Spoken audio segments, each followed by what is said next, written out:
Und ich muss ehrlich sagen, wir haben bei unserer Demo angefangen mit 12 Leuten, mittlerweile sind wir 25 bis 30, dreimal wöchentlich. Und das ist absolut unfassbar, weil man sieht, dass dieses Thema Veganismus und Tierfreiheit den Menschen einfach wirklich am Herzen liegt. Heutzutage ist es nicht mehr nötig, Tiere zu konsumieren. Und das soll so weitergehen. Und dieses Jahr sind wir so viele, schaut sich einmal um, wie viele Leute hier sind, wie viele Leute hier Schilder gemacht haben, wie viele Leute hier erreichen. Nächstes Jahr werden wir mehr sein und das Jahr drauf noch mehr.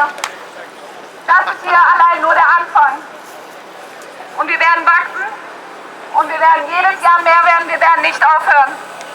Bis jeder einzelne Käfig leer ist.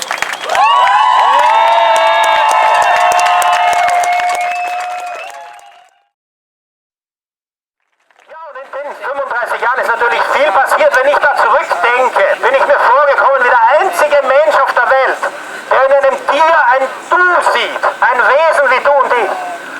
Damals mussten wir, wenn wir uns für Tiere engagieren, das als Umweltschutz oder Artenschutz verkaufen.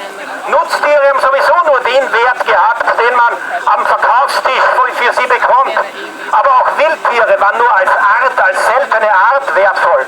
Oder eben als Teil eines Ökosystems. Ich habe in ihnen mehr gesehen und zum Glück ist es mir dann gelungen, im Rahmen der Besetzung der Hainburger Au andere Menschen zu finden, die das auch so sehen. Und wir haben dann in der Literatur gelesen und tatsächlich hat sich Mitte der 80er Jahre Tom Reagan mit dem Konzept Tierrechte zu Wort gemeldet. Und da habe ich gewusst, das ist es. Tierrechte. Diese Wesen haben ein Recht, wie du und ich, auf Leben, auf Unversehrtheit und auf Freiheit.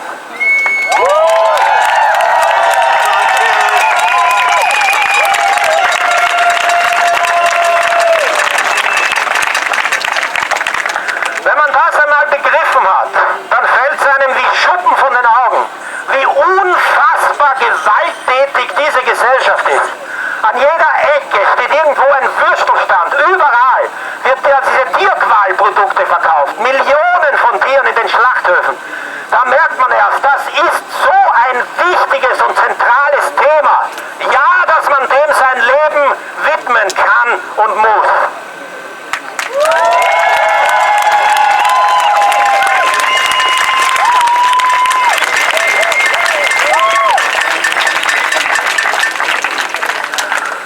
Seitdem viel weitergegangen.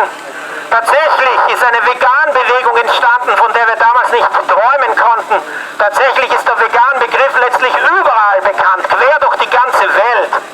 Tatsächlich ist auch Tierrecht ein Konzept, das zumindest an den Universitäten diskutiert wird und das viele Menschen aufgreifen und in ihr Leben integrieren.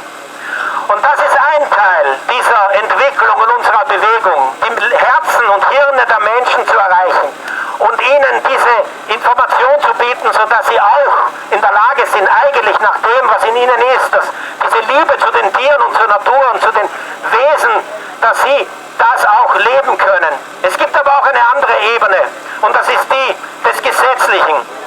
Auch auf der gesetzlichen, institutionalisierten Ebene muss etwas weitergehen. Und genau da ist nichts weitergegangen in den letzten Jahrzehnten. Von Seiten des Parlaments und den etablierten Parteien haben wir leider praktisch überhaupt nichts gehört und nichts mitbekommen.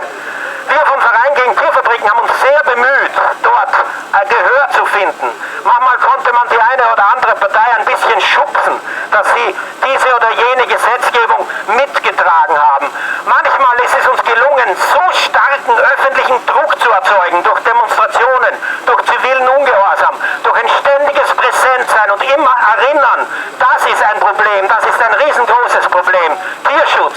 Wir stehen vor dem Tierschutznotstand. Wir haben fast 100 Millionen Tiere in Tierfabriken, allein im kleinen Österreich. Das muss ein Ende haben. Und da hat die Politik nur sehr widerwillig zugehört, nur sehr widerwillig auch nur irgendwie Bereitschaft gezeigt, etwas zu ändern.